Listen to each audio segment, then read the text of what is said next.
The sky above Manhattan did not crack slowly. It did not shimmer or pulse with the kind of gradual cosmic buildup that Dr. Strange had learned to recognize over years of watching interdimensional doorways form and collapse.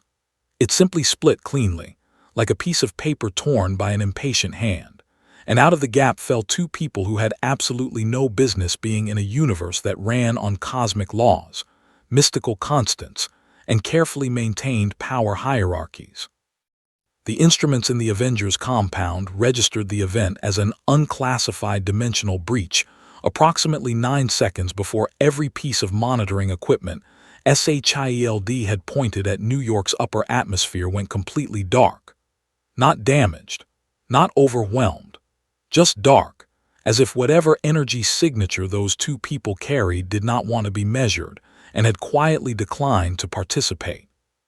The taller of the two was a man in a yellow suit, completely bald, who landed on a rooftop in Midtown with the same level of visible concern a person might show stepping off an escalator.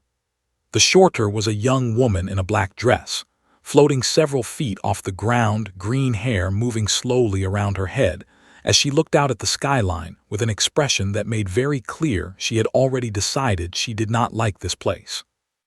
Thor arrived first, because he was already airborne, and the moment he got close enough to speak, the woman turned and threw him through a glass tower without asking a single question. That was the first 30 seconds. Everything that followed was considerably worse. If you're watching this for the first time, subscribe before this story ends, because what these two do to the Marvel Universe is not something the timeline recovers from. The Avengers won't be ready. The cosmos won't be ready. And honestly, neither will you. The dimensional tier sealed itself so completely that within 4 minutes of it appearing, there was no physical evidence it had ever existed. No residual energy signature. No radiation bloom. No spatial distortion hanging in the air the way Strange's portals always left a faint golden shimmer for a moment after closing.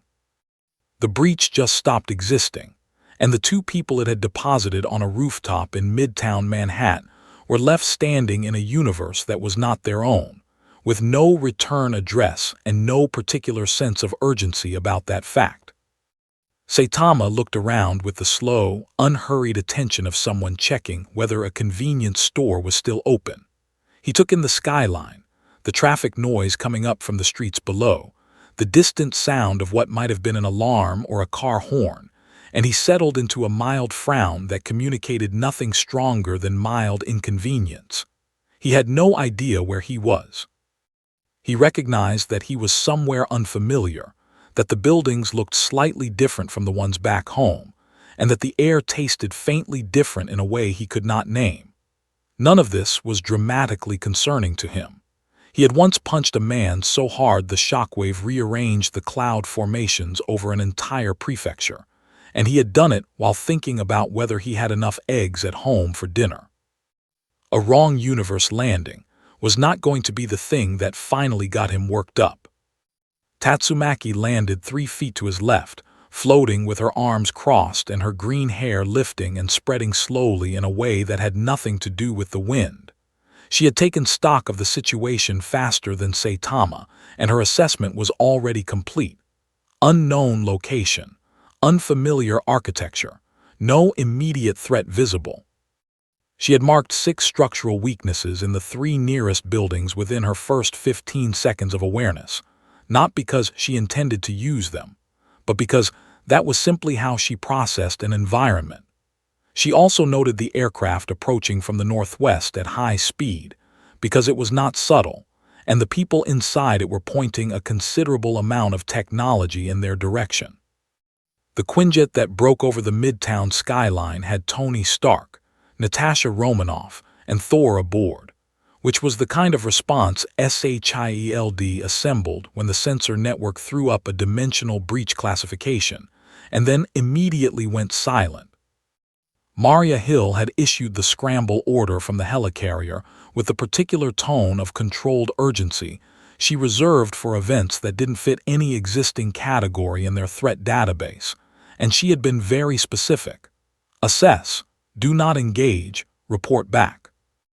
Nobody had told Thor this, or if they had, Thor had chosen to interpret it liberally, which was why he was already standing on the edge of the aircraft's open bay door with Mjolnir rotating slowly in his hand before the jet had even completed its descent arc. He landed on the rooftop 20 meters from the two of them. He was large, armored, radiating the kind of physical authority that tended to make even enhanced humans recalibrate their behavior on instinct. He announced himself the way he always did, loudly, with complete conviction that his name meant something. And he told them that this city was under the protection of the Avengers, and that they would need to identify themselves and explain the nature of their arrival. Tatsumaki looked at him for approximately 1 full second. That was all she needed. She registered a large man with a weapon who had appeared and started issuing commands in a tone she found genuinely offensive, and she reacted to this the way she reacted to everything she found offensive, which was immediately and with maximum force. The telekinetic wave she released did not build up. It did not gather or charge. It simply existed, and Thor was already moving backward through the side of the glass tower behind him before he had finished his sentence. The crash of his impact shook 3 floors of the building. Glass and twisted steel rained down onto the street below. Saitama watched it happen, and then looked back toward the skyline and said something about being hungry. Natasha, watching from the Quinjet, said nothing for 4 seconds. Then she opened a direct channel to Hill and said they were going to need more people. Thor came out of the building on the 14th floor, which was not where he had entered it, and that detail alone told Natasha everything she needed to know about the force that had put him there.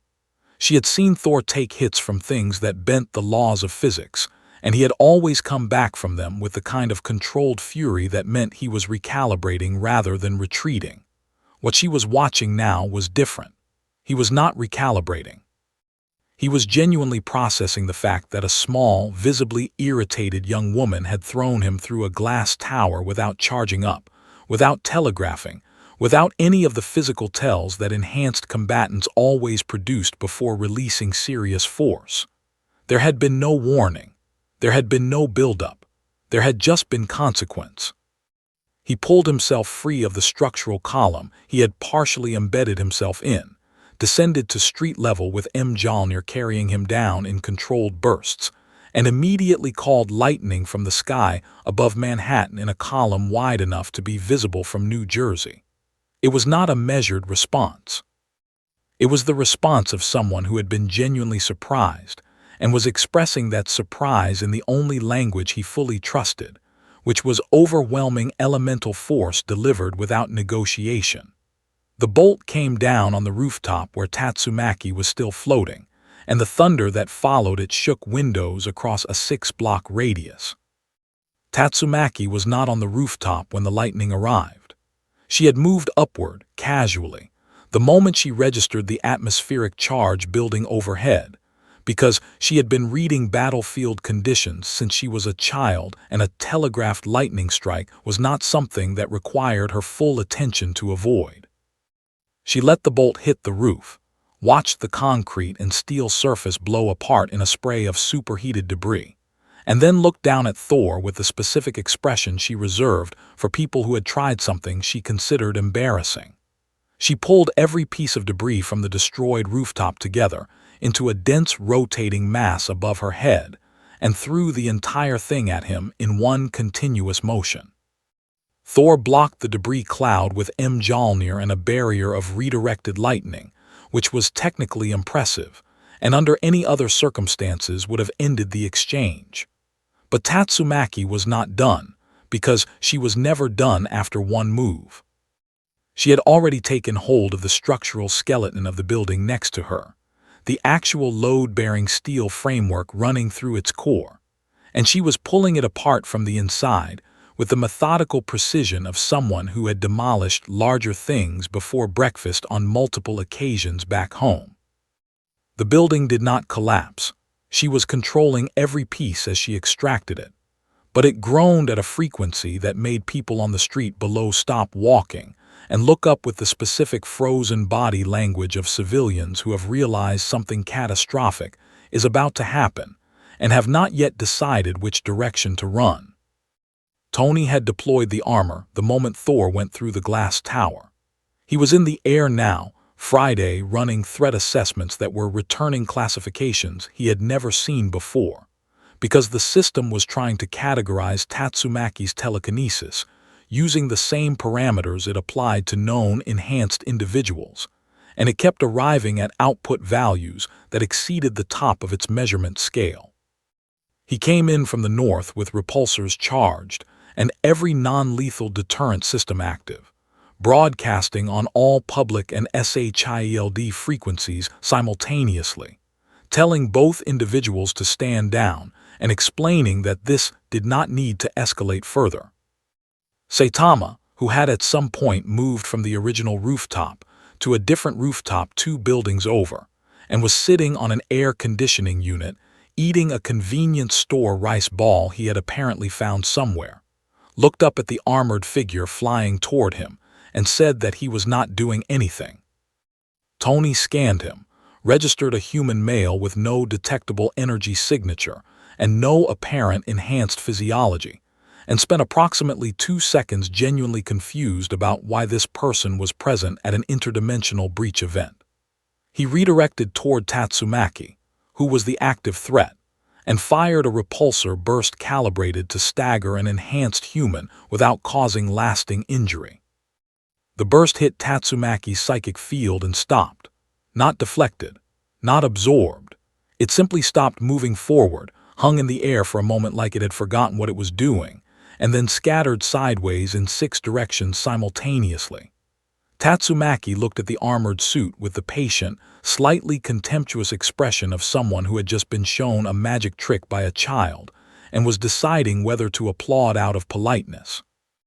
On the helicarrier, Maria Hill was receiving real-time feeds from 3 sources simultaneously, and all 3 of them were describing events that her threat classification system did not have language for. She pulled up the emergency contact protocol for Dr. Strange and initiated it without waiting for authorization from anyone above her, because the authorization structure assumed that the people making decisions had encountered something like this before, and nobody in her chain of command had encountered anything like this before. The debris field Tatsumaki had assembled was still rotating above Midtown, casting a slow-moving shadow across 12 blocks, and she had not done anything with it yet. That was the part that Hill kept coming back to as she watched the feeds. She had built it, and she was holding it, and she was waiting, and that patience felt more dangerous than anything she had thrown so far. Dr. Strange arrived through a portal that opened 17 feet above street level and deposited him on a fire escape with the kind of precise spatial accuracy that announced he had been watching the situation remotely before committing to a physical presence. He had been in the sanctum sanctorum when Hill's emergency contact came through, already pulling on the cloak of levitation, already reaching for the eye of Agamotto, because the Wung had come to him 30 seconds before Hill called and told him that something had arrived in Manhattan that the wards were not responding to correctly. Not that the wards had failed. Not that something had broken through them.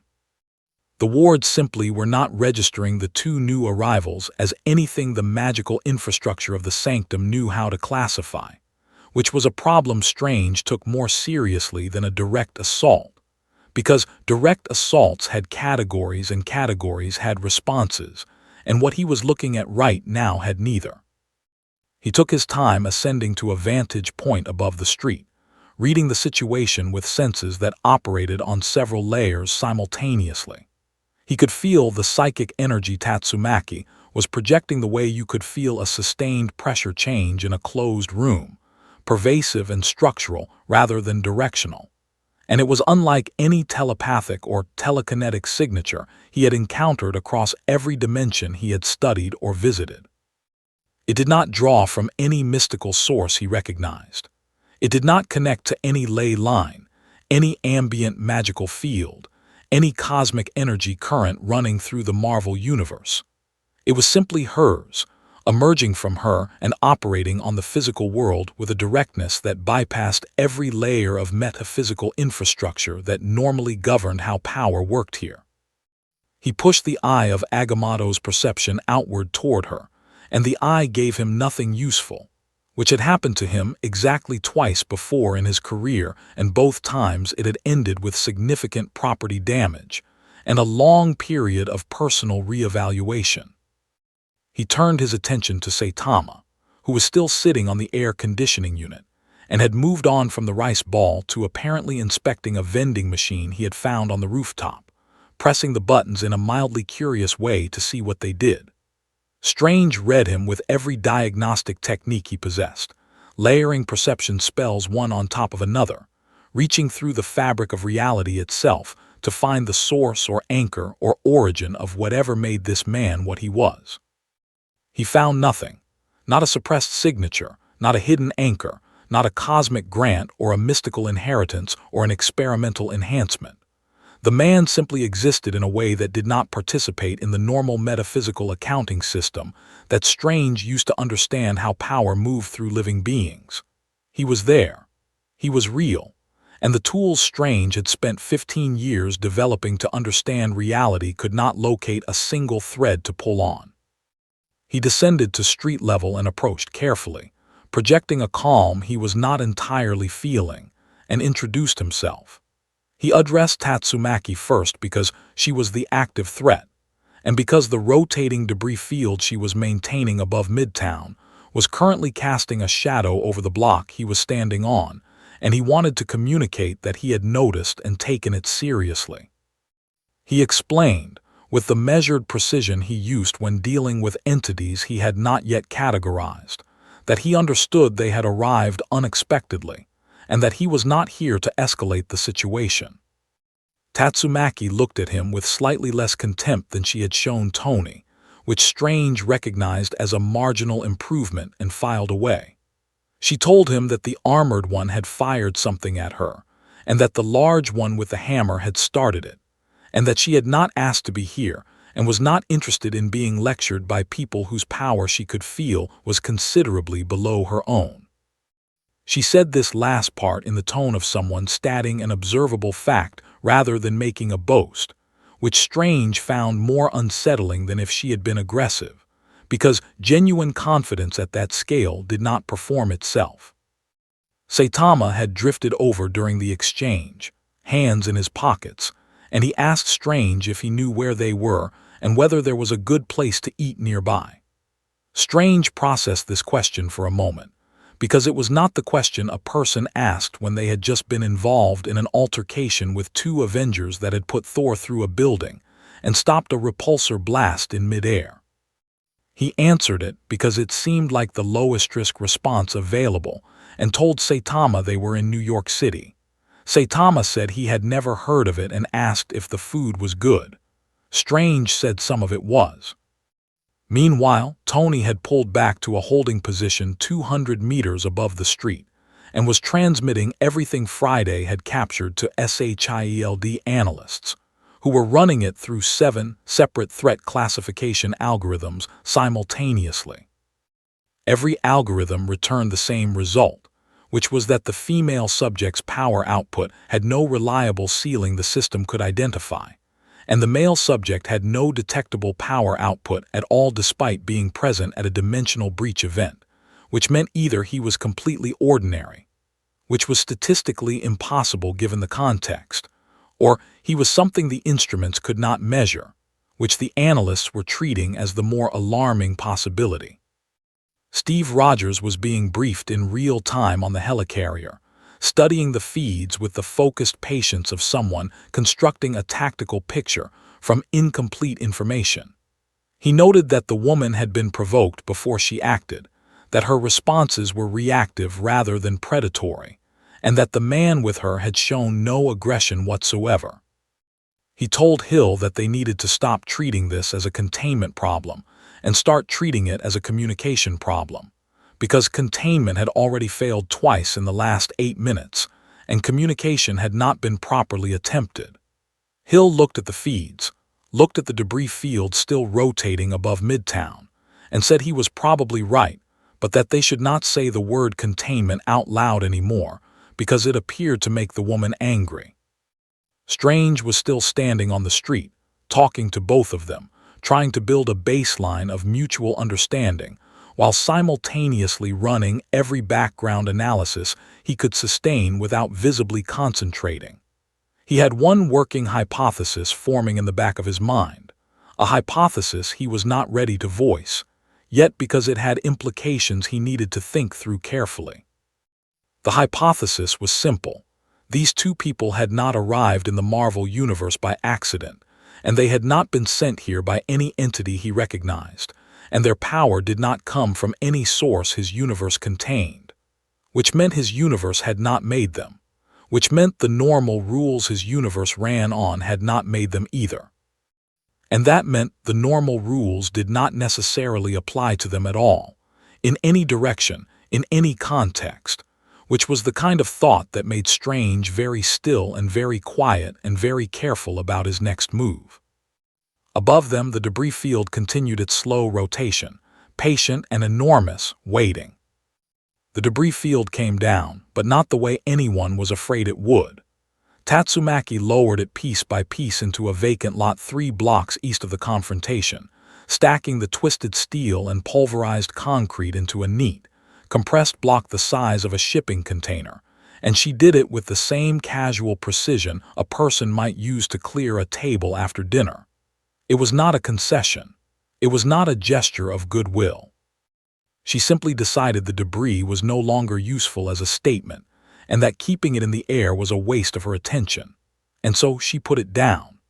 The fact that it landed perfectly, without disturbing a single surrounding structure, without sending so much as a crack through the asphalt beneath it, made the watching SHIELD analysts more uncomfortable than the original destruction had, because destruction was a known quantity, and that level of precision was not. Strange had managed to keep the conversation functional for 11 minutes, which he considered a genuine achievement given how the previous 20 minutes had gone. Tatsumaki was not warming up exactly, but she had stopped actively expanding the radius of her psychic pressure field, which had been making the windows on both sides of the street flex in a slow, rhythmic way that Strange found deeply unpleasant. She was answering questions in the clipped, economical way of someone who had decided that answering was more efficient than refusing, and from her answers Strange had assembled a partial picture that raised more questions than it resolved. They were from a different world, a world with its own monsters, its own threats, its own hierarchy of power. She was ranked second in that hierarchy. She said this with no apparent emotional weight attached to it, as a piece of relevant data, and Strange noted privately that she did not explain who was ranked first or look at Saitama when she said it, and both of those omissions felt significant. Saitama had gotten bored of the vending machine and had descended to street level, where he was now standing on the sidewalk looking at a hot dog cart that the vendor had abandoned when the debris field appeared overhead. He was reading the price list with genuine interest. He found some money in his pocket, examined it, determined it was the wrong currency, and looked around with the patient expression of someone trying to solve a minor logistical problem. A civilian who had not yet evacuated from a doorway across the street watched him do this, and could not reconcile the behavior with the scale of destruction visible in all directions, and the cognitive dissonance was enough to temporarily override her evacuation instincts. The problem that was developing 3 miles north of this conversation was separate, and it had begun not because of Saitama and Tatsumaki's arrival, but because their arrival had created a specific kind of distraction. SHIELD's monitoring network was heavily redirected toward Midtown, which meant that the anomalous energy signature building in the upper atmosphere above the Hudson River had been in the queue for 12 minutes before an analyst flagged it, and by the time the flag reached someone with authority to act on it, the signature had grown from anomalous to critical, without anyone responding to the intermediate stages. The signature belonged to a Chitauri scouting force, a small one by invasion standards, 47 units, that had slipped through a micro-breach that the distracted network had missed. They were already entering lower atmosphere when the alert reached Maria Hill. She had 3 problems now. The 2 unknown superhumans in Midtown whose power ceiling nobody could establish, the Chitauri force descending on the northern edge of the city, and the increasingly urgent question of whether addressing one problem would compromise her ability to address the other. She made the call to split resources, directing Tony and Thor northward while leaving Strange on the ground in Midtown. And she was in the process of explaining this division to Steve when the Chitauri advance units crossed into airspace above Washington Heights, and the city's emergency broadcast system triggered automatically. The alert tone reached Midtown through every speaker and phone and emergency system simultaneously, and the civilian evacuation that had been proceeding in a controlled way immediately became considerably less controlled. Strange heard the tone and understood its meaning before the broadcast voice finished its first sentence, and he looked at Tatsumaki with the expression of someone deciding very quickly how much context to provide. He told her there was a secondary threat entering the city from the north, aerial, hostile, and that the situation was about to become significantly more complicated. Tatsumaki looked north. She could feel the incoming force the way she felt everything, as a collection of masses and energies and positions in space, and she processed what she was sensing for approximately 3 seconds before she looked at Strange and told him his city had a serious problem with people arriving uninvited, and that she found this ironic given how she had been received. Strange chose not to engage with the irony and asked instead whether she was willing to help, and she said she was not there to help anyone. She was there because she had no alternative, and that those were different things and he should understand the difference. Saitama, who had wandered back toward the group while this exchange was happening, looked north at the distant shapes beginning to appear in the upper sky above the city's northern boroughs and asked what those were. Strange told him they were an alien invasion force. Saitama looked at them for another moment and said he had fought aliens before, and his tone implied this was roughly as notable as mentioning he had once stood in a long line at a grocery store. He asked which direction north was exactly, and Strange pointed, and Saitama looked in that direction with his hands in his pockets and the mild, evaluating expression of someone deciding whether to walk somewhere or take public transit. The Chitauri lead formation broke through the low cloud layer above Washington Heights and opened fire on the evacuation routes below, and the feeds on the helicarrier showed 6 simultaneous impact points spreading southward along the main arteries leading out of the northern neighborhoods, and Hill's operational picture went from complicated to critical in the span of 40 seconds. Tony was already engaging in the north, buying time at high speed with everything his suit carried, and Thor was 20 seconds behind him, and neither of them had the numbers to stop 47 units cleanly before the civilian casualties started compounding. Hill knew it, Steve knew it, Strange knew it. And the 2 most powerful people currently standing on a Midtown sidewalk were not under any obligation to care about any of it, which was the specific flavor of helplessness that Maria Hill had no protocol for and no precedent to reference.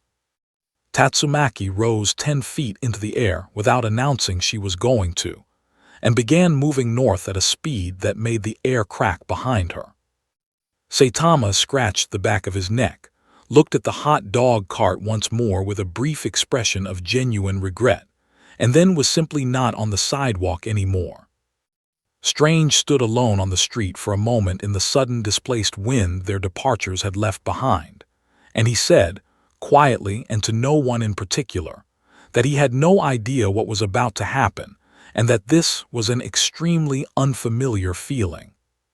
Tony had been in worse situations numerically, but the specific quality of this particular problem was getting to him in a way that pure numbers didn't usually manage. 47 Chitauri units in close formation, moving fast and firing faster, was not an existential threat to him personally, but it was an existential threat to every evacuation column currently moving through the street grid below, and the math of interception at his current position was not working out cleanly. He was drawing their fire effectively, pulling their attention upward and southward away from the densest civilian concentrations, but drawing fire and stopping fire were different operations, and he was running the second one at a deficit. Friday was tracking impact sites in real time, and the number was climbing in the wrong direction. And Thor's arrival 30 seconds ago had improved the situation without resolving it, because 47 was simply more than two people could cover at once when those two people were also trying to prevent collateral damage from their own responses.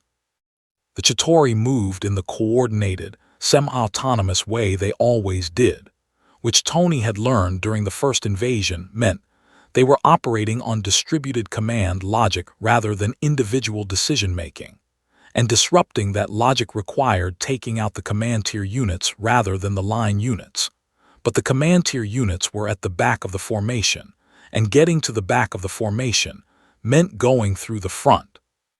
And the front was currently distributed across 6 blocks of northern Manhattan at varying altitudes with overlapping fields of fire. It was a geometry problem dressed as a combat problem, and Tony was solving it as fast as he could, which was fast but not fast enough. The first indication that something had changed came from Friday, who flagged an incoming object from the south moving at a velocity her tracking system initially classified as a projectile before reclassifying it as a person, and then flagging that reclassification as uncertain because the velocity was not consistent with any known enhanced human's unassisted movement speed. The object resolved into Tatsumaki approximately 1 second before she reached the formation's southern edge, and what she did when she arrived was not a series of individual actions. It was a single, continuous restructuring of the battlefield that happened too fast for individual documentation. She took the 6 lead Chitauri units and removed them from their positions simultaneously, not by striking them or disabling them, but by simply relocating them, pulling them out of formation with telekinetic force, and compressing them into a tight cluster 40 meters above the street, before releasing the compression in a direction away from the evacuation routes below. The formation's coherence fractured immediately because the distributed command logic required physical proximity to maintain coordination, and the sudden loss of 6 units from specific positions in the network created cascading gaps that the remaining units spent critical seconds trying to compensate for. In those seconds, Tatsumaki moved through the middle of the formation like a current moving through a disrupted fluid, pulling weapons from hands, redirecting energy blasts back along their trajectories, and systematically disabling the structural integrity of every Chitauri glider she passed within range of, which was most of them. Tony watched this from 150 meters away, and had the specific experience of a person who is very good at something watching someone else do the same thing in a way that made his version look like a rough draft. He kept his position, kept drawing fire from the units Tatsumaki had not yet reached, and told Friday to keep tracking because the situation was still active and his attention was still required, and both of those things were true. But there was a layer of professional reckoning happening underneath the operational focus that he was going to have to deal with later.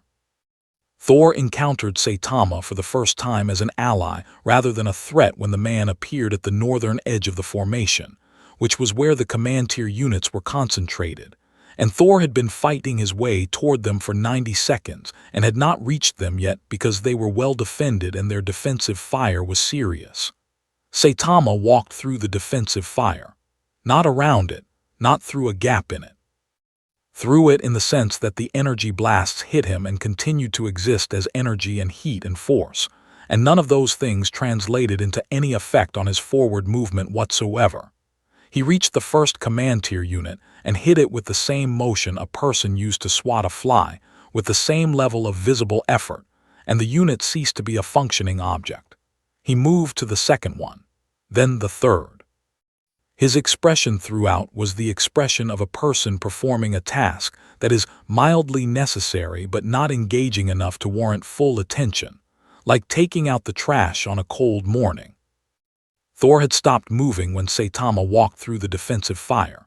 He stood in the air with Mjolnir in his hand and watched a bald man in a yellow suit dismantle a Chitauri command cluster by hitting each unit once, gently by any observable standard, and he was experiencing something he did not have a ready category for, which was the specific quality of awe a very powerful person feels when they encounter something that makes their power feel like a feature rather than a ceiling. He had felt this once before, briefly, when he first understood what his father actually was. He had not expected to feel it again looking at what appeared to be an ordinary man eating a convenience store snack 40 minutes ago.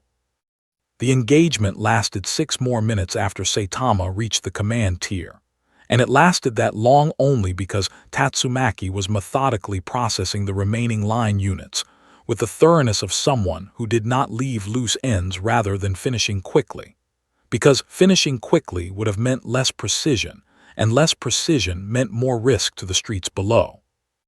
When the last unit was disabled, and the threat classification on Hill's board dropped from critical to resolved, the silence over northern Manhattan had a specific quality to it, the kind that followed very loud events and carried the memory of them in the way it pressed against the ears. Tony descended to street level and stood in the debris field the engagement had left behind, looking north at the compacted remains of 47 Chitauri units that had been distributed across 6 blocks 15 minutes ago, and were now organized, somehow, into a rough perimeter around a 3-block area, as if someone had been tidying up while fighting. He looked at Tatsumaki, who had descended and was brushing something off her sleeve with an expression of mild distaste. He looked at the street where Saitama was standing, looking at a storefront that appeared to have survived the engagement intact, reading a menu in the window. He opened a channel to the helicarrier and said they needed to have a very serious conversation about the revised threat assessment, and also possibly about the concept of threat assessment itself as a framework. Hill said she was already writing the memo and that it was not going well. The footage broke containment at 4 separate points simultaneously, which meant SHIELD's media suppression protocol had been activated too late by approximately 11 minutes, and was now running behind a story that had already established itself across every major broadcast platform, 300 million personal devices, and the kind of decentralized social distribution network that institutional suppression could slow but never actually stop. Maria Hill knew this the moment her communications officer told her the suppression order had been issued, because issuing the suppression order at that stage was not a media strategy, it was a historical footnote. The story existed. The images existed. 40 seconds of aerial drone footage showing a small green-haired woman dismantling a Chitauri formation over northern Manhattan, while a bald man in a yellow suit walked through energy weapons fire and hit things once existed, and it was being watched by people in 41 countries within the first hour. The specific quality of the public reaction was different from what the Chitauri invasion 6 years earlier had produced, and the difference was instructive. The first invasion had generated fear as its primary emotional register, which made sense because the primary experience of it for most people was of a threat that required saving from. What the drone footage generated was something more complicated and significantly harder for governments and institutions to manage, because the primary experience for the people watching it was not fear but confusion, and confusion in large populations was less predictable than fear in large populations, because fear had known channels and confusion did not. People were not asking whether they were safe. They were asking what they had just watched, and the asking was happening faster than any official answer could be constructed. The United Nations Security Council convened an emergency session within 90 minutes of the footage breaking, which was fast even by emergency standards, and the discussion that took place in it was largely a rehearsal of institutional uncertainty delivered in the formal language institutions used when they had not yet decided what they were uncertain about. 3 permanent members submitted competing resolutions.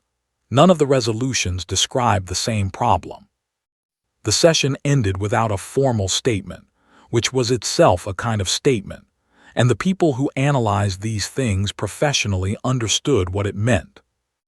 Nick Fury, who had been operating at a careful distance from SHIELD's official structure, for reasons that were both principled and practical, watched the drone footage 7 times in a row from a location that was not on any official record. He watched the moment Tatsumaki redirected a Chitauri energy blast back along its trajectory, with the specific interest of someone identifying a tactical variable they had not previously had access to. He watched Saitama walk through defensive fire 3 times at reduced playback speed, not because he expected to find an explanation at lower speed, but because he wanted to be absolutely certain he was seeing what he thought he was seeing. Then he made a series of phone calls to people whose names were not in any database he had not personally created, and the substance of those calls was that something had changed, and that the people he was talking to needed to understand the nature of the change before they made any decisions about how to respond to it. In Wakanda, T'Challa reviewed the footage with his scientific council and asked them to tell him what they could determine about the energy signature of the woman's psychic field. They told him that the field did not correspond to any known energy type in vibranium-based analysis systems, which were the most sensitive measurement instruments on Earth, and that its behavior under observation suggested it operated on principles their current theoretical framework did not contain. T'Challa listened to this and said he wanted a full report within 6 hours, and that the report should include not just what the field was, but what the absence of a classification meant for their existing defense assumptions. In a facility whose location the Russian government officially denied knowing about, analysts who worked for a program whose existence the Russian government also officially denied were running the same footage through different instruments and arriving at similar conclusions through a different route, which was that the male subject's apparent immunity to directed energy was inconsistent with any enhanced physiology in their records, and their records were comprehensive. And the incompleteness of that record was a category of problem their program had not encountered before and was not structured to handle. Back in Manhattan, the conversation between Strange, Steve Rogers, Tony, and Tatsumaki had moved to the Avengers compound, which had been Strange's suggestion, and which Tatsumaki had agreed to with the caveat that she was not agreeing to anything except a location change, and that the distinction was important. Saitama had agreed to come because Steve had mentioned there was food available, and Steve had mentioned the food specifically because Strange had quietly told him it was the most reliable logistical lever available, and that he should use it without overthinking the implications. The compound's briefing room had a long table and screens, and the kind of ambient technological authority that was designed to communicate institutional seriousness to people sitting in it. Tatsumaki sat at the table with her arms crossed and her hair moving in its slow, independent way, and looked at the screens and the table and the institutional seriousness with the expression of someone who had sat in briefing rooms before and found the format unconvincing. Saitama sat next to her with a plate of food that someone on the compound staff had produced with impressive speed, and he was eating with focused attention and no apparent awareness of the ambient institutional seriousness at all. Steve began the conversation by saying something he had clearly thought about carefully before saying, which was that the two of them had demonstrated capabilities that changed the compound's understanding of what was possible, and that he wanted to have an honest conversation about what that meant going forward. He was good at openings. He had a way of making institutional interests sound like personal ones that Tony had always found both admirable and slightly troubling depending on the context. Tatsumaki told him that their understanding of what was possible was their problem and not her responsibility to manage. She said it without hostility, which was somehow more pointed than hostility would have been. She said she and Saitama needed to find a way back to their own world, that this was their only actual priority, and that anything else was circumstantial. She looked at Strange when she said it, because Strange was the person in the room most likely to be useful toward that specific goal, and her look communicated that she understood the transactional nature of the situation clearly and expected everyone else to as well. Strange said he was already working on it.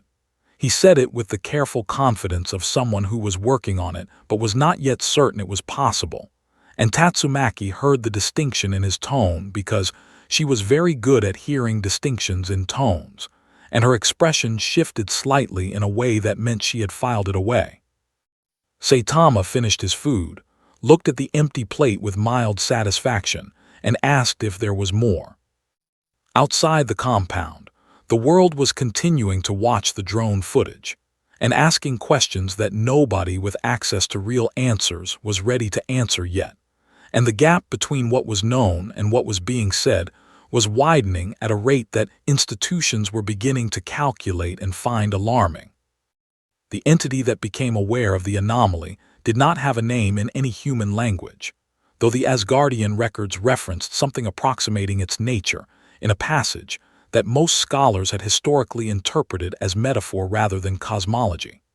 It existed at a scale that made the concept of location largely ornamental, perceiving the Marvel Universe the way a person might perceive a room they were standing inside, aware of its dimensions and contents without being defined by them. It had been observing the flow of power through the universe for longer than most of the universe's current civilizations had existed, and it had developed a comprehensive model of how that flow behaved, which nodes concentrated it, which events redistributed it, which rare occasions produced genuine deviations from the established pattern. The model was good. It had been refined over an enormous span of time, and it had a very low error rate. When the two arrivals registered as a deviation, the entity did not immediately act, because genuine deviations were rare and immediate action was not its characteristic response. It observed first, it measured, it compared what it was seeing against the model. And when the comparison produced a result that the model could not accommodate, it began to move toward the anomaly with the slow, deliberate momentum of something that had not been surprised in a very long time and was taking the experience seriously. In the physical universe, the first indication of its attention arriving was registered by Dr. Strange in the compound briefing room as a pressure change in the ambient magical field that had no directional source, which was anomalous because pressure changes in magical fields always had directional sources. He stopped mid-sentence in the conversation he was having with Steve and Tatsumaki, and turned his attention inward with the focused urgency of someone who has just heard a sound they cannot identify in a house they know very well. He extended his perception outward through the sanctum's network of wards and monitoring systems, and found the pressure everywhere simultaneously, evenly distributed across every ward surface, which meant whatever was producing it was either omnidirectional or so large that the difference between directions was meaningless at the ward scale. He said quietly that they had a secondary problem developing and that it was potentially larger than the primary one. Tatsumaki asked how much larger. The question was practical rather than anxious. She was mapping variables. Strange said he did not know yet, which was the honest answer and also the most alarming one available, because the honest answer from Strange was usually more specific than that. The entity's attention, when it fully arrived, manifested in the physical universe as a localized warping of space above the North Atlantic, a region of distortion approximately 200 kilometers across where the normal geometry of space was being gently overridden by the presence of something that did not fit comfortably within it. SHIELD satellites registered it as a gravitational anomaly of unknown origin and flagged it to Hill, who was already managing more flagged anomalies than her operational structure, was designed to process simultaneously, and added this one to the queue with the exhausted efficiency of someone who had stopped being surprised by the scale of events and was now simply cataloging them. The entity sent a signal ahead of itself, which was its equivalent of knocking, though the signal was calibrated for cosmic scale recipients, and arrived at the compound as a subsonic vibration that passed through every material surface without being stopped by any of them, and which Tatsumaki registered first because her psychic sensitivity extended into frequency ranges that normal human perception did not reach. She stood up from the briefing table and said something was coming, and that it was large, and that it had noticed them specifically. And she said the last part with a slight edge in her voice that was not fear, but was adjacent to heightened attention in a way that was new for her in this context. Saitama, who had acquired a second plate of food during the conversation and was making steady progress through it, looked up at her tone change, and then looked at the ceiling as if he could see through it to whatever she was describing, with the considering expression he used when deciding whether something required him to stand up. Strange opened a communications channel to every magical practitioner in his network simultaneously, which he had done twice before in his career, and both times had been significant, and told them to reinforce their wards and to do it now without asking for explanation. Then he opened a channel to Thor, who was still in northern Manhattan, and told him that the entity approaching from the North Atlantic was not Chitauri, not Thanos-affiliated, not anything in the Asgardian threat catalog that Thor would recognize, and that its arrival appeared to be directly connected to the presence of the two individuals currently in the compound. Thor asked how he knew. Strange said the timing was not a coincidence, and that coincidences at this scale did not exist. The entity did not arrive with violence. It arrived with the quiet, total authority of something that expected its presence to be sufficient, and its presence was sufficient to do things to the atmosphere above the North Atlantic that would be studied by meteorologists for the next decade without satisfactory explanation. The distortion zone above the ocean began to develop visible characteristics, a deep, sourceless luminescence in a color that did not correspond to any wavelength in the standard visual spectrum, and a sound that propagated through the water and the ocean floor and the tectonic plates beneath it, with the even, structured quality of a transmission rather than a natural phenomenon. Tony picked up the transmission on 17 different sensor arrays and spent 40 seconds trying to decode it before Friday told him the transmission was not encoded in any format his systems recognized as communication, and he said that was fine and asked her to try anyway. What the entity wanted was simple, in the way that requests from very large things tended to be simple, which was that they were large enough that complexity was unnecessary. It wanted to examine the anomaly. It had detected two power signatures that its model could not account for, which meant its model was incomplete, which meant its understanding of the universe was incomplete, and an incomplete understanding of the universe was not something it could allow to persist. It wanted to examine Saitama and Tatsumaki directly, at close range, using methods of investigation that strange. When he finally decoded the general intent through magical interpretation, described to the briefing room as intrusive and potentially destructive to the subjects. Tatsumaki's response to this description was to walk to the compound's exterior door and open it and step outside and look northwest toward the North Atlantic with her arms at her sides and her hair fully extended in every direction, which was what it did when she was at full psychic output, and the pressure she was projecting outward was strong enough that the windows on the east-facing wall of the compound flexed inward slightly. She was not attacking, she was declaring. She was sending her psychic presence outward toward the approaching entity as a communication that she understood it was there, and that it should understand she was also there, and that examination was not something that happened to her without her agreement.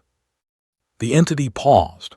It was a brief pause, 2, maybe 3 seconds, but Strange registered it through the ambient magical field and understood what it meant, which was that the entity had received the declaration and was processing it, and that processing it had taken longer than the entity expected, which meant Tatsumaki's psychic presence had reached it, at that range, at that scale.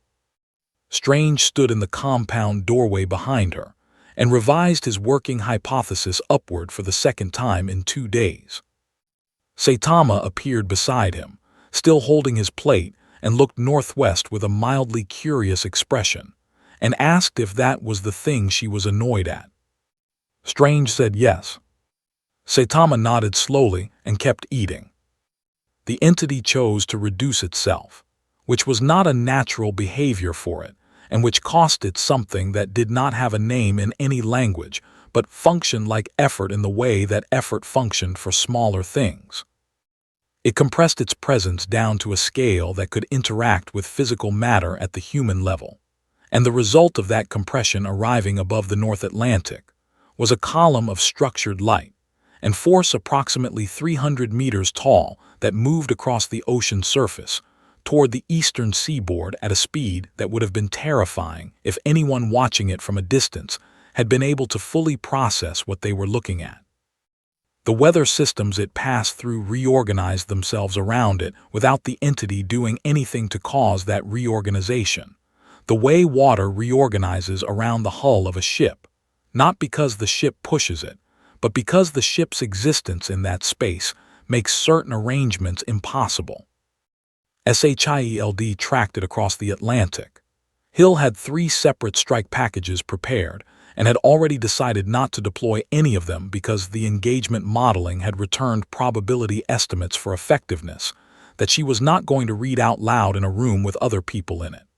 Fury, watching from his undisclosed location, saw the same tracking data and made the same decision for the same reason, which was that the decision was obvious and the only question was what came after it. Thor left northern Manhattan and flew toward the coast, not because he had a plan, but because remaining stationary when something of that scale was moving toward him was not consistent with who he was.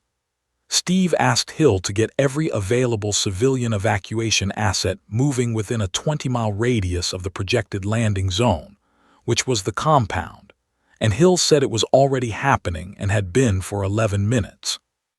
The entity came ashore at the eastern tip of Long Island, crossed the island in 4 minutes without touching the ground, and arrived at the compound perimeter in a form that everyone present experienced differently depending on what layer of reality they were most sensitive to. Tony's suit instruments read it as a severe localized distortion of every measurable field simultaneously. Thor recognized it in a way that bypassed conscious thought and went directly to something older, the same recognition system that told him when he was in the presence of something that predated the current order of things. Strain read it through magical perception as an absence rather than a presence, a place where the universe's normal self-description simply stopped and something else was there instead. Tatsumaki felt it as pressure, vast and omnidirectional, the kind that did not push against you but existed around you in a way that made the distinction between inside and outside feel uncertain. Saitama looked at it and said it was pretty big. The entity's reduced form settled outside the compound perimeter and extended something toward the two of them that functioned like a tension, though it operated at an intensity that Strange later described as the difference between someone glancing at you and someone taking you completely apart with their eyes. It was examining them. It was doing exactly what it had communicated it wanted to do, and it was doing it without asking for permission, because, at its scale of existence, the concept of permission was not something it had historically needed to factor into its operations. Tatsumaki did not permit it. The moment she felt the examination begin, felt the entity's attention starting to move through the outer layers of her psychic field in a way that was diagnostic rather than hostile, but was intrusive in a way she found completely unacceptable regardless of intent. She pushed back with everything she had in a single concentrated outward pulse that was not an attack, but was an absolute and unambiguous refusal. The pulse hit the entity's attention and disrupted it, which was something the entity had not experienced in longer than human civilization had existed, and the disruption produced a reaction in the physical environment that manifested as a shockwave spreading outward from Tatsumaki's position that flattened every tree within 400 meters of the compound, and cracked the foundations of every structure within 200 meters, including the compound itself. Strange, who had been maintaining a series of protective shields around the compound's interior since the entity arrived, reinforced them with everything he had and held them, and the experience of holding them against the ambient force of that exchange was the most demanding thing he had done since the battle against Dormammu, and that comparison was not one he made lightly or with any exaggeration. The entity withdrew its examination. Another pause, longer this time and strange, felt the ambient magical field shift in a way he recognized from his study of cosmic entities, the shift that occurred when something very large was reclassifying what it was looking at. It had come here expecting to examine an anomaly. It was reclassifying the anomaly as something that declined examination, which was a category it had not needed before. The reclassification was taking time, because time was what thorough reclassification required. Then it turned its attention to Saitama, and the quality of that attention was different from what it had directed at Tatsumaki, more careful, more tentative, the way a person who has just touched a hot surface approaches the second one. It reached toward him with the lightest extension of examination it could produce. Saitama looked in its direction with the expression he wore when someone was talking to him, and he was trying to determine if the conversation required a response. The entity's examination touched the surface of whatever Saitama was and stopped there, because there was no surface to penetrate, no structure to read, no underlying architecture to analyze. He was not shielded. He was not resistant. He was simply present in a way that the examination had no purchase on, like trying to pick up a flat stone with wet fingers.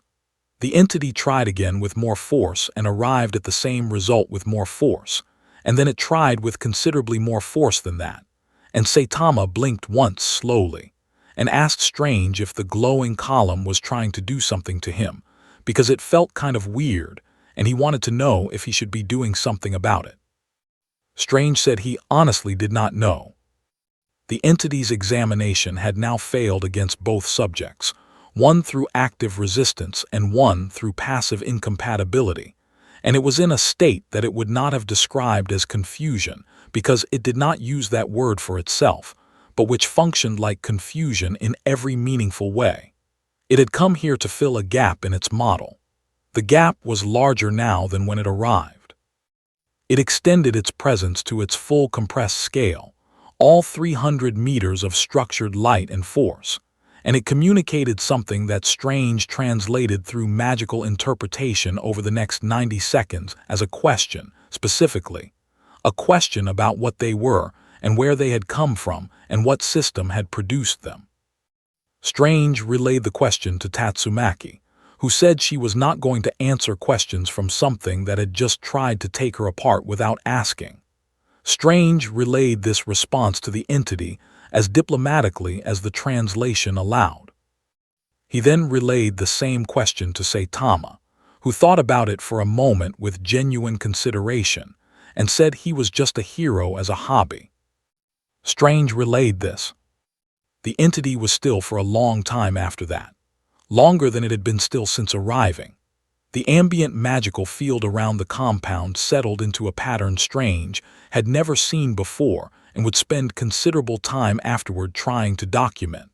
A pattern that felt less like stability and more like something very large sitting very carefully because it had discovered the ground was less certain than it expected. Tony, watching from the air, said quietly into his private comm that he was going to need the rest of his life to process this, and he wasn't sure that was enough time. The entity did not leave after the exchange. It settled, which was different from leaving and different from staying in the way that the behavior of very large things was often different from the words available to describe it. It reduced itself further, compressing down to a scale that was still enormous by any human measurement, but was no longer actively reorganizing the weather systems around it, and it positioned itself approximately 2 kilometers off the compound's eastern perimeter in a way that read as deliberate proximity rather than continued threat. Strange interpreted this as the entity choosing to remain close to the anomaly rather than withdrawing from it, and his interpretation of that choice was that the entity was not done processing what it had encountered, and that an entity of that nature not being done processing something was a condition that warranted careful attention. The effect of its sustained proximity on the Marvel Universe's deeper infrastructure became apparent to Strange over the following 6 hours in ways that arrived incrementally, each one individually manageable but collectively indicative of a pattern he found deeply concerning. The ley lines running through the northeastern seaboard, the channels through which ambient magical energy had flowed for longer than human civilization had been present to observe them, had shifted their routing. Not broken. Not disrupted. Shifted, the way a river shifted around a new geological feature, reorganizing their paths to accommodate something that had established itself in the landscape and was not going to move. The something was not the entity. The something was the 2 arrivals, whose presence in this universe had apparently been sufficient, after 8 days, to begin producing structural effects on the universe's underlying energy architecture. Strange documented this alone, in the sanctum, in the early hours of the morning, when the compound was quiet enough that he could concentrate on the documentation without interruption. And the document he produced was not one he intended to share immediately, because sharing it required deciding what it implied, and deciding what it implied required more certainty than he currently had. What he was willing to say, to himself, in the silence of the Sanctum Library, was that the 2 arrivals were not sitting inside the Marvel Universe in the way that everything else sat inside it. They were sitting on top of it, outside its normal structural logic, and the universe was reorganizing itself around them at a slow but measurable rate, the way a living system incorporated a foreign element it could neither process nor expel. Thor came to him the next morning with a question that indicated he had been thinking along related lines through a different route. He asked Strange whether it was possible for something to exist that was simply outside the normal order of power, not above it in the hierarchy, but genuinely exterior to the system the hierarchy was built on. He asked this with the careful phrasing of someone who had a specific answer already forming, but wanted the question validated before committing to it. Strange said it was theoretically possible, and that he was developing evidence it was practically possible as well. Thor asked if the evidence was concerning. Strange said the evidence was the most interesting and most troubling thing he had encountered in his career, which Thor took as a yes. The conversation that prompted Thor's question had happened the previous evening, when he and Saitama had been occupying the same space in the compound's common area, and Thor had, with genuine curiosity rather than competitive intent, asked Saitama about the nature of his strength. Not how he had gotten it or what its source was, but what it felt like from the inside, what the experience of being that strong was like as a lived reality. He had asked it as one person with considerable power asking another, and the question was sincere. Saitama had thought about it for longer than he thought about most things, and then he said it didn't feel like anything. That was the problem. That was the thing nobody understood, and that he had mostly stopped trying to explain. He said every fight ended the same way, and had ended the same way for as long as he could remember, and that the ending wasn't satisfying and wasn't unsatisfying. It just was, and that the absence of any real contest had taken something out of the experience of being what he was that he hadn't found a way to replace. He said this in the flat, honest way he said most things, without drama and without the self-pity that the content might have supported, and Thor sat with it for a moment, and then said he was sorry, and he meant it in the specific way warriors meant it when they understood a particular kind of loss. Tatsumaki, who had been in the adjacent room and had heard this through the wall with no effort given her psychic sensitivity, did not say anything in response to it. She stood in the adjacent room for approximately 30 seconds after Saitama finished speaking, and then resumed what she had been doing, which was studying the compound's layout with the methodical attention she brought to any environment she was occupying, identifying its structural weaknesses and its defensible positions and its escape routes, because that was how she processed spaces and always had been. But there was something different in the quality of her attention for the rest of that evening that Strange, who noticed most things, noticed a slight decrease in the ambient psychic pressure she habitually projected, as if something had been set down briefly without being acknowledged. The global situation had continued developing in the 6 days since the Chitauri engagement and the entity's arrival, and it had developed in the specific way that situations developed when they were too large and too fast for institutional responses to match.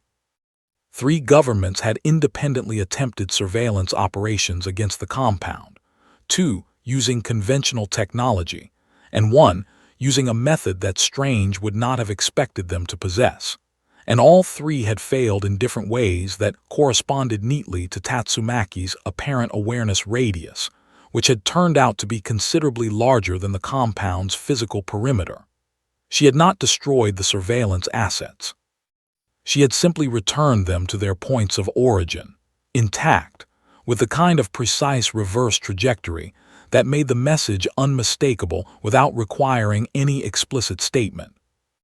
The Security Council had reconvened twice more and produced 2 more failed resolutions, and the analytical community that studied these things professionally had begun using language in their private communications that their public communications were not yet ready to carry, language that described the power balance of the planet as having shifted in a way that was not temporary and was not reversible through any mechanism currently available.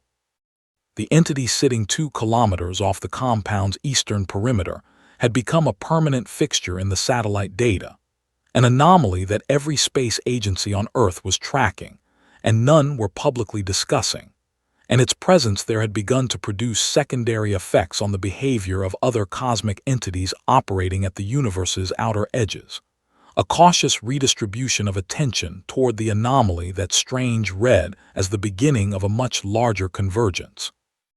He was in the sanctum working on the dimensional mechanics problem, the actual problem of how to find the dimensional thread connecting this universe to the one Saitama and Tatsumaki had come from, because that was what they needed, and that was what he had committed to attempting, and the work was harder than any dimensional problem he had previously solved, because it required operating outside the universe's normal coordinate system.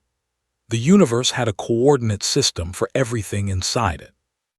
It did not have one for things that came from outside it, because in its entire history, nothing had come from outside it in the way these 2 had, and the absence of a coordinate system was not a small technical gap.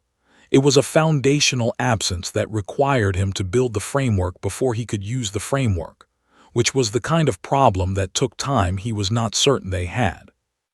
Because the convergence he was reading at the universe's outer edges was not just curiosity. Some of what was moving toward the anomaly was curious.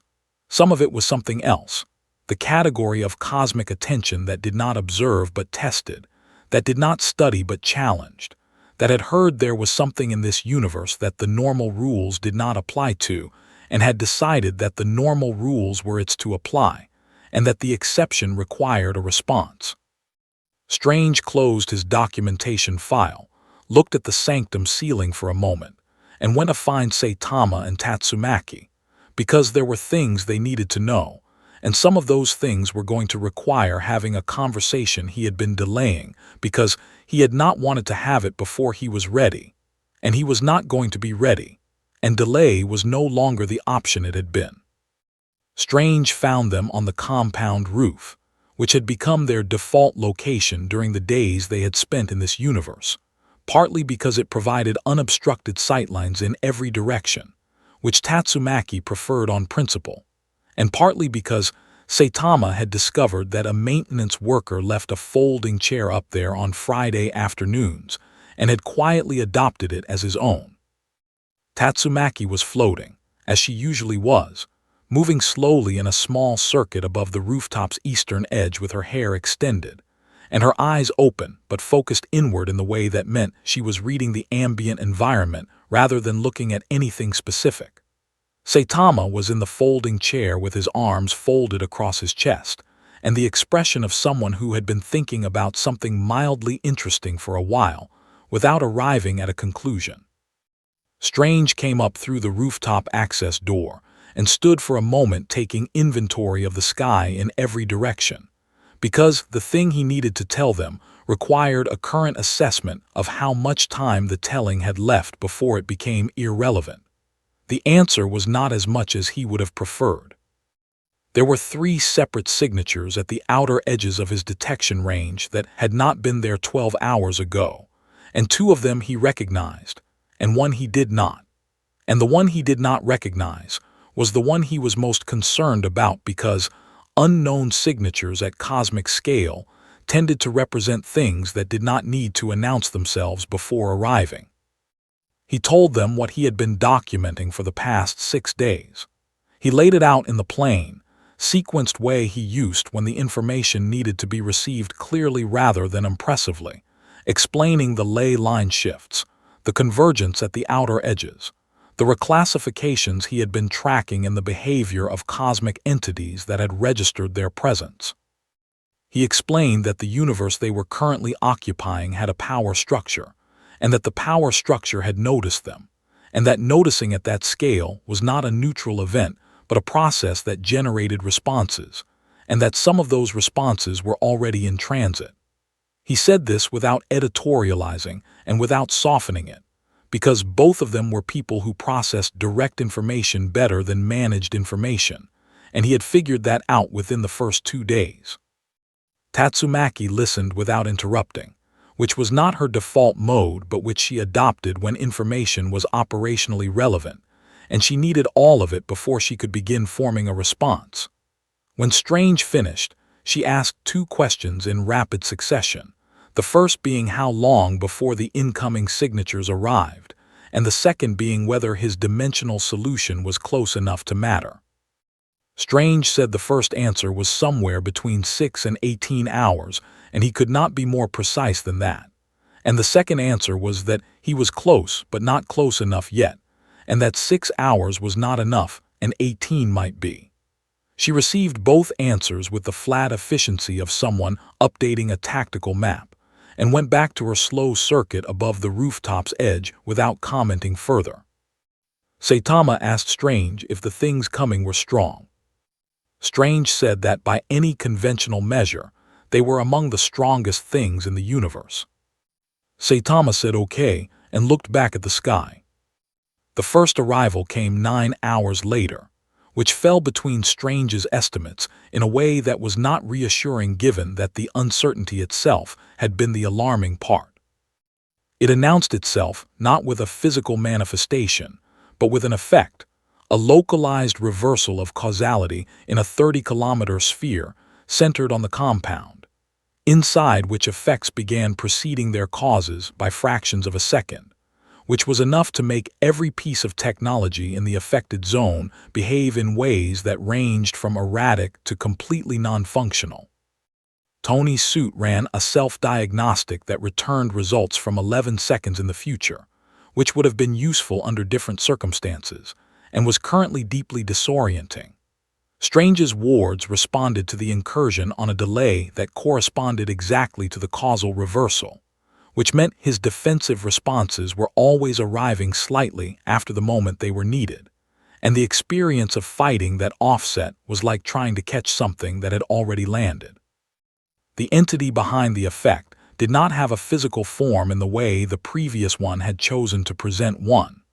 It existed as a structured distortion of local reality, its presence experienced as the place where normal physics had been temporarily suspended and replaced with a logic that served its purposes rather than the universe's. It communicated in a way that Strange received as a direct imposition on his consciousness, rather than a transmission he was choosing to receive. And the communication was straightforward in the way that challenges from things that did not expect to lose were always straightforward. It had come to test the anomaly. It had come to determine whether something that existed outside the universe's power hierarchy could be brought inside it by sufficient force, because outside the hierarchy was an unacceptable state for anything to occupy, and the testing was not a preliminary to something else. The testing was the thing. It reached into the causal reversal field and rearranged a 3-block section of the physical environment around the compound, converting it into a configuration that had no stable state, a structure that was simultaneously in the process of being built and destroyed, and had been for the 11 seconds the causal reversal had been running, and it placed this configuration between itself and the compound as a demonstration of its preferred method of operation, which was to make the ground uncertain before anything else happened. Tatsumaki descended from the rooftop into the affected zone, with her psychic field fully extended, and immediately began doing something Strange had not seen her do before, which was reaching into the causal reversal itself rather than working around it. She was not revering the reversal, because that would have required operating within the entity's own logic, but she was establishing a competing framework inside the affected zone, a bubble of physical law operating on normal parameters that she was maintaining through sheer psychic force, pressing outward against the entity's causal distortion, the way you might hold a door shut against sustained pressure. The bubble was imperfect and it cost her considerably, the strain visible in the tension across her shoulders and the increased speed of her hair's movement.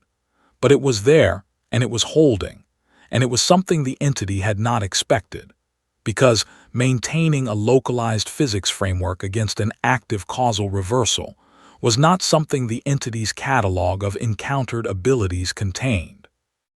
Inside the bubble, the 3-block unstable configuration the entity had created snapped back into normal physical state, and Tatsumaki immediately took hold of it with her telekinesis and compressed it into a dense stable mass and held it, because a stable mass inside a normal physics bubble was a resource, and she did not discard resources.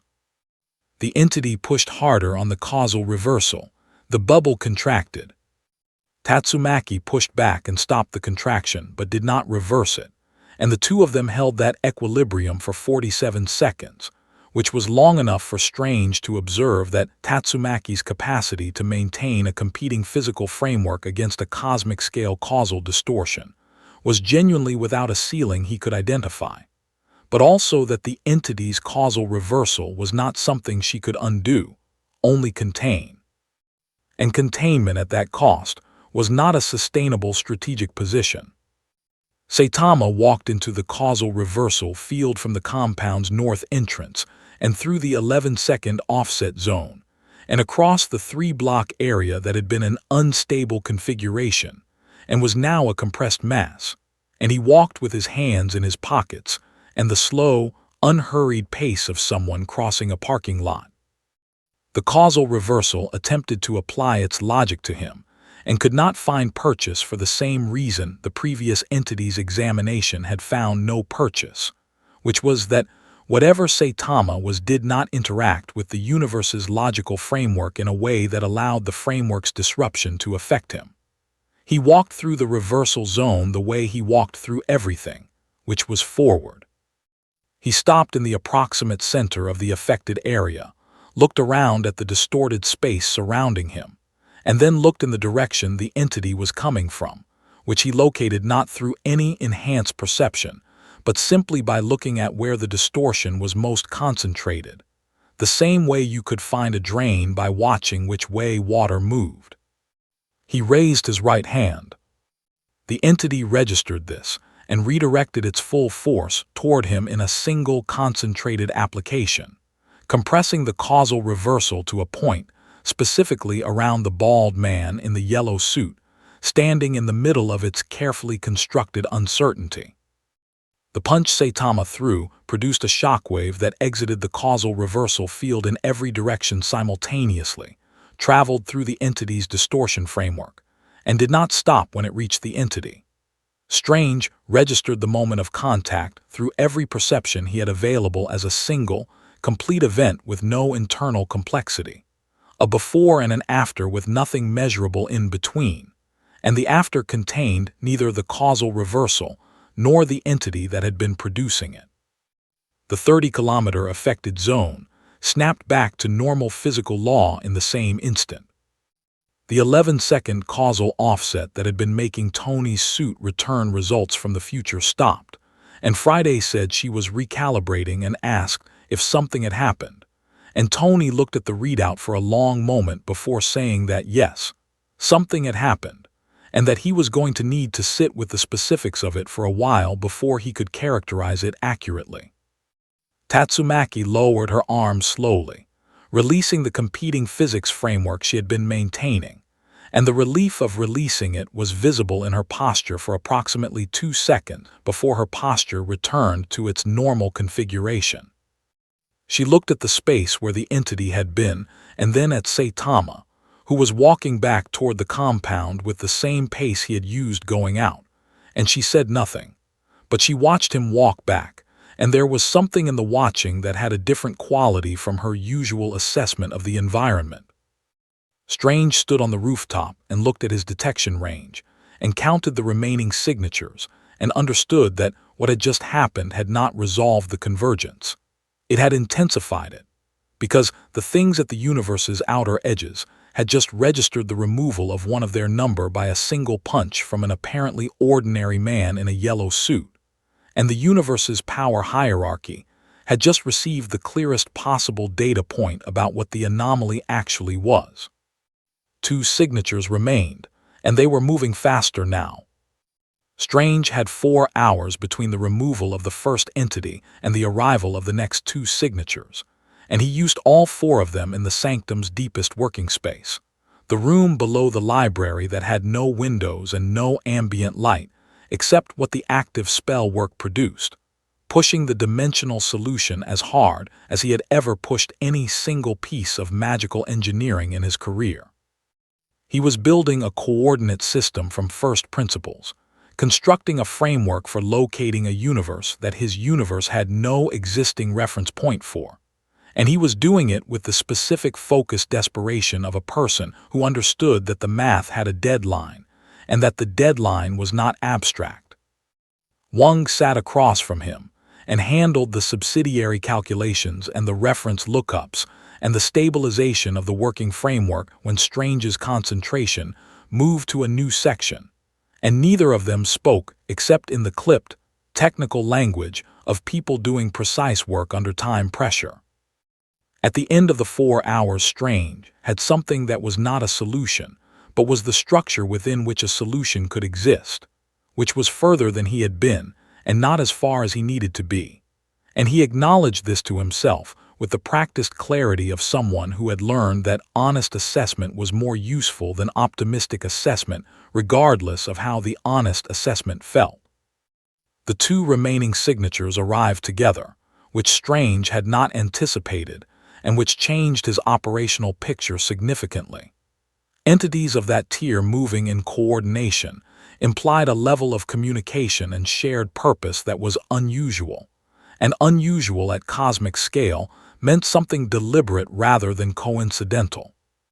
They came from different directions, one from the galactic north and one from a vector that did not correspond to any standard spatial direction Strange's instruments could cleanly express, and they arrived above the compound simultaneously with a precision that communicated the synchronization had been planned. Their combined presence in the physical universe produced an effect on the ambient magical field that Strange felt as a harmonic distortion, 2 large things vibrating at frequencies that were close enough to produce interference patterns, and the interference patterns were doing things to the structural integrity of local space that he was going to need to monitor carefully. They manifested in physical forms this time, because the previous entity's approach of operating as a distortion field had produced a result they had apparently assessed as tactically insufficient. The first took a form approximately 400 meters tall, a coherent structure of condensed cosmic energy that resembled something architectural without being any specific architecture, columns and vaults built from force rather than material. The second took no fixed form but maintained a persistent presence as a field of absolute cold that extended for 2 kilometers in every direction from its center, inside which the thermal energy of every physical object, every living body, every active system dropped toward zero at a rate that was not instant but was fast enough to be measured in seconds rather than minutes. Inside the cold field, Tony's suit began losing power. Not because its systems were failing, but because the energy they ran on was being removed from the local environment faster than the suit could compensate, and the compensation curve was pointing in the wrong direction. Thor engaged the architectural entity from the air with everything he had, which was considerable, and the engagement produced visible results in the sense that his strikes moved the entity and disrupted its coherence at the points of contact. But it reconstituted each disruption faster than Thor could sustain the disruption rate, and the math of that exchange was unfavorable in the same way the Chitauri engagement math had been unfavorable, manageable for a short period, and then definitively not. He called lightning from every available atmospheric charge simultaneously, a storm system that covered the entire northeastern seaboard, and drove it into the architectural entity in a sustained column that was the most power Thor had released in a single application since Thanos, and the entity contracted under it and slowed its approach and did not stop. The cold field entity moved toward Tatsumaki specifically, which Strange believed was deliberate, a calculated targeting of the subject who had demonstrated active resistance during the previous encounter. Tatsumaki met it not by retreating, but by establishing a thermal barrier at the edge of her psychic field's range, maintaining the ambient temperature of the volume she controlled. By replacing the energy, the cold field was removing with force-converted psychic energy, which was not how thermal dynamics was supposed to work, but which functioned because Tatsumaki's relationship with physical law was more of a working negotiation than a strict compliance. The barrier held, but it was expensive, and the cold field was not static. It was pressing inward, testing the barrier's edges for weakness with the methodical patience of something that had done this before and understood that barriers had limits. Strange came out of the sanctum and deployed every piece of the mystical arsenal he had available, not piecemeal but simultaneously, because the situation had passed the point where conservation of resources was a useful strategic principle. He bound the architectural entity's reconstitution rate with a series of entropy locks that slowed its recovery without stopping it, which bought Thor additional effective time in the exchange, and shifted the math from definitively unfavorable to merely difficult. He wrapped the cold field's advancing edge in a containment lattice that Tatsumaki could anchor her thermal barrier to, distributing the load across his working and hers, and reducing the individual cost to each of them. He did both of these things while maintaining the dimensional working in the sanctum below, running it on the portion of his concentration he could spare, because stopping it to deal with the immediate crisis meant the immediate crisis became the only crisis and the underlying problem remained. Rogers was coordinating every asset SHIELD had in the region from the helicarrier, and the honest answer to the question of what those assets could contribute was very little against entities of this scale, but very little was not zero, and Steve's operational philosophy had never included the option of contributing nothing, because the contribution was small. He had evacuation routes running for every civilian population center within 50 miles. He had communication blackout protocols active that were keeping the immediate situation off public broadcast channels, not to suppress it, but to prevent the civilian information environment from generating secondary crises while the primary one was active. He had every technical specialist SHIELD possessed watching Strange's dimensional work through remote feeds and flagging anything that looked like a bottleneck that a second pair of hands could help with. Because Strange had said he was close, and close meant the gap between close and done was the most important gap in the current situation. Saitama was standing at the compound's north perimeter, watching both entities with the evaluating expression he used when he was deciding between two options of roughly equal low interest. He had watched Thor engaging the architectural entity for 90 seconds, and had watched the reconstitution rate keeping pace with Thor's strike rate, and he had processed this information with the economy of someone who had a lot of experience with the gap between what looked impressive and what worked. He looked at Tatsumaki, who was maintaining the thermal barrier with visible effort, her hair fully extended and her face set in the concentrated expression she wore when the work was genuinely costly. He looked at Strange, who was running 3 simultaneous operations and was going to be able to sustain that for a limited period. He looked at the architectural entity and the cold field entity and made a calculation that was not really a calculation, because it only had one viable answer. He hit the architectural entity first because it was the more physically coherent target, and the punch he delivered to it produced the same category of event his punch had produced the night before, a before and an after with nothing measurable between them. The architectural entity did not reconstitute, because reconstitution required something to reconstitute from, and the punch had addressed that requirement completely. The cosmic energy that had composed its structure dispersed outward in a concussive wave that Thor, hovering 200 meters above, felt as a pressure event that pushed him upward 300 meters before he stabilized, and he looked down at the space where the architectural entity had been, and then at Saitama below, and experienced a feeling he was beginning to recognize as the specific awe-adjacent state that Saitama reliably produced in him. The cold field entity registered the removal of its partner and made a decision that Strange identified as a tactical pivot, redirecting its entire pressure from the established advance against Tatsumaki's barrier towards Saitama directly, collapsing the cold field inward in a concentrated spike aimed at the bald man standing at the compound perimeter. The thermal drop at the spike's leading edge was absolute, a moving front of complete energy removal that turned the air to ice crystals and the ground to brittle glass as it crossed the compound's outer lawn. Saitama watched it coming with the expression of someone watching weather. When it hit him, the temperature at his surface dropped to values that Strange's instruments could not measure, because the instruments had lower limits below which they stopped providing data, and Saitama stood inside the absolute cold for approximately 4 seconds and then raised his right hand again. The punch went into the cold field center, and the field collapsed. Not outward, not with a shockwave, just collapsed, the energy removal revering instantly as the entity's coherence ended, and the thermal snapback from that reversal produced a bloom of warm air that swept the compound perimeter and dissolved the ice crystals in the air and the glass surface on the lawn in the same moment. The compound was quiet after that.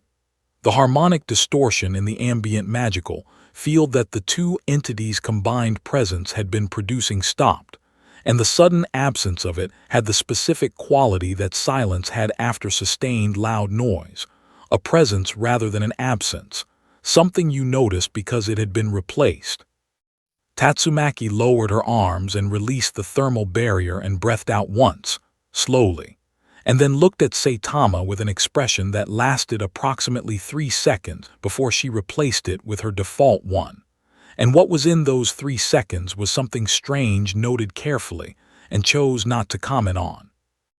In the Sanctum's working room, one of the instruments Strange had left monitoring the dimensional framework, while his attention was elsewhere, began producing a tone it had not produced before, a steady, low signal that meant something in the framework had resolved, and the resolution had propagated to the adjacent section, and the adjacent section's resolution was propagating further, and the cascade that Strange had been trying to initiate manually for 9 days was running on its own. Wang looked at the instrument and then at the door to the stairs and then called up to Strange that he should come down when he had a moment, and that the moment should be soon, and that he was saying soon because he was being polite, and what he meant was now. The cascade ran for 3 hours and 40 minutes before it stabilized into a complete framework, and Strange spent all 3 hours and 40 minutes in the working room below the sanctum watching it, with the focused attention of someone who has learned that unattended cascades in dimensional mechanics had a failure mode that was not reversible, and that the watching was not passive but constitutive, that his attention was part of what held the framework together while it was completing itself. Wang stayed with him and handled the stabilization tasks and brought tea at the 2-hour mark without being asked, which Strange accepted without looking away from the working.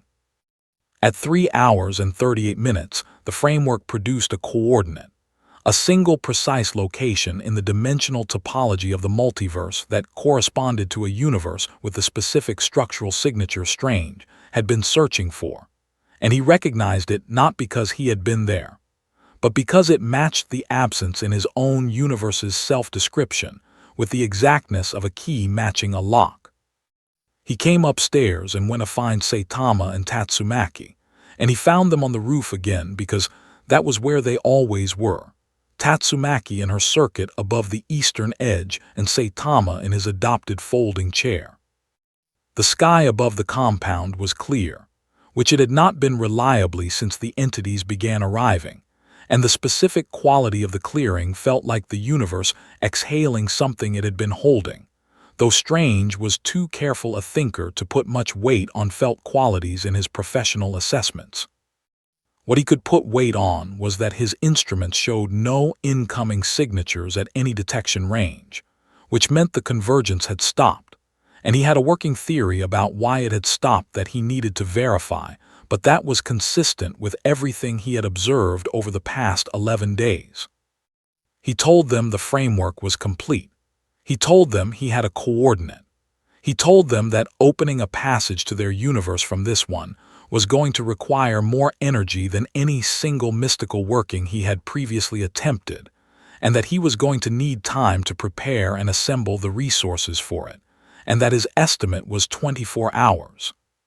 He said all of this standing in the middle of the rooftop with his hands at his sides and his voice in the measured register of someone delivering information he wanted received clearly, and he watched both of them take it in. Tatsumaki stopped her circuit and descended to rooftop level and stood on the surface for the first time since Strange had known her, both feet on the ground, which was unusual enough that he registered it. She looked at him for a long moment and then said she had a question about the convergence, specifically about why it had stopped after the third entity. Strange said he believed the entities had been operating on a shared model of the Marvel Universe's power hierarchy, and that the model had a ceiling, and that Saitama's responses to all three had communicated to everything observing from the outer edges that the ceiling was not relevant to him, and that things operating outside a hierarchy did not need to be brought inside it. They needed to be left alone. And the cosmic intelligence at the universe's outer edges had arrived at that conclusion and acted on it. He said he thought the convergence had stopped because the hierarchy had decided, collectively and without formal process, that the anomaly was not a threat to the hierarchy but a condition outside it, and that conditions outside the hierarchy were not the hierarchy's business. Tatsumaki considered this and said it was a reasonable conclusion for them to reach. She said it without irony, as a straightforward assessment, which was about as close to a compliment as she offered about anything. Saitama asked Strange if he could get food before they left. The 24 hours that followed had a quality that Strange had not experienced often, which was the quality of a significant thing winding down rather than escalating, and the texture of that winding down was strange in itself, because it was not peaceful exactly, but was something adjacent to it. Steve Rogers came to the compound in the afternoon and sat with Saitama in the common area for 2 hours, and the conversation they had was not recorded, and Strange did not ask about it afterward. But Steve's expression when he came out of the common area was the expression he wore when he had encountered something that had shifted his reference frame, the expression that meant he was going to be thinking about whatever had been said for a long time.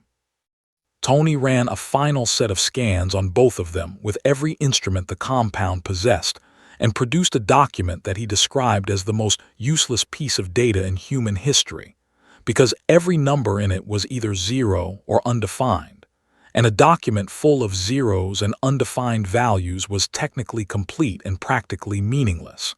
He filed it anyway. Thor came to the compound in the evening and brought mead, and he and Saitama sat on the roof for an hour without talking much, and that was apparently what both of them wanted from the time, and Strange found this neither surprising nor particularly explicable and left them to it. Tatsumaki spent the evening in the Sanctum's library, which Strange had offered access to with the expectation she would decline, and she had not declined. She moved through the library with the efficient, cataloging attention she brought to every environment, pulling books from shelves and examining them, and replacing them with the care of someone who respected material things without being sentimental about them. Strange found her at midnight in the eastern alcove, with a text on dimensional topology open in front of her, not reading it in the normal sense, but running her fingers across the diagrams with her eyes half closed in the way that meant she was processing the information through her psychic sensitivity rather than her visual cortex. And he stood in the alcove entrance for a moment before she said, without looking up, that he should come in if he had something to say. He said he wanted to ask her something and that she could decline to answer. She said she was listening. He asked whether in her world Saitama had what he needed, whether the context he existed in was sufficient for someone whose power had removed the possibility of challenge. He asked it carefully because it was a careful question, and he asked it because 11 days of observation had given him a picture he was not sure he had the right to have. Tatsumaki was quiet for long enough that Strange thought she was declining to answer. Then she said that he should ask Saitama that, not her. She said it in a tone that was not deflecting but was genuinely directive, the tone of someone who had an answer and had decided the answer belonged to someone else. She closed the dimensional topology text and floated it back to its shelf with a precision that did not require her to look at it. Strange did not ask Saitama. He thought about asking and decided the answer was already visible in the way Saitama moved through the world, the way boredom and genuine presence occupied the same person simultaneously, the way someone could be completely defined by the absence of something and still be present, still be real, still show up for the things in front of them with the patience of someone who had nowhere better to be. The portal opened at 9 in the morning on the compound's main lawn, and it was the most complex piece of dimensional engineering Strange had produced in his career. It was not large or visually dramatic. It was a precise aperture in the fabric of local space, stable and clean, and through it was a view of somewhere else that looked, from Strange's side, like a city under a gray sky, and looked normal in the specific way that places people belong to look normal. Most of the Avengers came, not as a formal gathering but in the way people came to airports, showing up because the departure was real, and because showing up was what they could do. Tony stood near the back with his arms folded and did not say much. Thor stood at the front and said quite a bit, including a formal invocation of Asgardian farewell that was longer than the situation strictly required but which nobody interrupted. Steve shook Saitama's hand and said something quiet that made Saitama nod slowly in the way he nodded when something landed. Tatsumaki went through first. She did not say goodbye as a category of things she performed, but she paused at the portal's edge and turned back once, and looked at Strange with an expression that acknowledged the 11 days and the dimensional work and the entities and the library and the thing he had not asked Saitama but had understood anyway, and the expression lasted 3 seconds, which for Tatsumaki was a long time, and then she went through. Saitama went through after her. He paused the way she had and looked back at the assembled group and said it had been okay. Not good, not bad. Okay. And then he was through, and the portal closed with the clean precision Strange had built into it, and the lawn was quiet. The silence lasted for about 10 seconds. Then Tony said that okay was probably the highest rating the man gave anything, and that they should take it as a significant compliment. Nobody argued with this. The world that the two arrivals left behind was not the world they had entered. The ley lines running through the northeastern seaboard maintained their new routing permanently, reorganized around the 11 days of a presence that was gone but had been real enough to leave a structural mark. The entity that had settled 2 kilometers off the compound's eastern perimeter had withdrawn when the portal closed, but the space it had occupied showed instrument readings that Strange's monitoring systems continued to flag as anomalous for years afterward. A faint, persistent signature that did not belong to anything currently present, but that matched nothing in the Marvel Universe's catalog of known energy types. He documented it and did not explain it, and returned to it periodically when the documentation felt insufficient. The power hierarchy at the universe's outer edges remained reorganized around the conclusion it had reached, the conclusion that conditions existed outside the hierarchy, that outside was a real category and not a theoretical one, and that the real category had been briefly present and then departed. What that reclassification meant for the long-term structure of cosmic power in the Marvel Universe was something Strange calculated forward in various models over the following years and could not arrive at a clean answer for. The models agreed that it meant something. They did not agree on what. On Earth, the political and institutional responses continued their slow adaptation to the evidence. And the evidence was that the framework everyone had been operating inside was not the only framework, and that the gap between knowing that intellectually and having seen it demonstrated on a rooftop in Midtown over 11 days was larger than most people had expected. SHILD produced a classified report that filled 412 pages and concluded with the assessment that no existing protocol was adequate and that new protocols required premises that the organization did not currently possess. Hill signed off on the report and filed it and began writing the premises. Steve Rogers wrote nothing down. He sat in his office in the compound and looked out the window at the lawn where the portal had been and thought about a conversation in a common room and a man in a folding chair who had described the absence of challenge as a loss and had described it without drama, as a simple thing he lived with. And Steve thought about what it meant to be completely sufficient and completely alone in that sufficiency, and he thought about it for a long time. The folding chair was still on the roof. Nobody moved it.